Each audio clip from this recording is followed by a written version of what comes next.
Кто-то скажет: хорошо, а мне точно нужно готовить.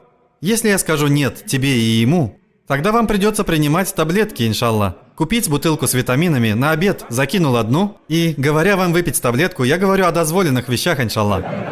Знаете, выпил одну таблетку на обед, а другую выпил на ужин. Это не жизнь. Кто-то, где-то, как-то должен будет приготовить. И вам нужно помочь друг другу решить этот вопрос. Мне нужно ходить на работу, поэтому мне понадобится помощь. Это что-то уважительное. Я не говорю, что плохое, но кому-то сидеть над кем-то и жаловаться на то, как приготовлена еда и когда, это мой выбор. Если я в браке и я женщина, я могу встать в 6:30 утра, приготовить и уйти. Или могу приготовить в половине первого.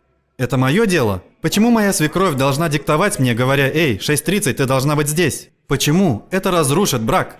Запомните это. Знаете, это может быть обычай, но я говорю с исламской точки зрения, у нее нет прав это делать.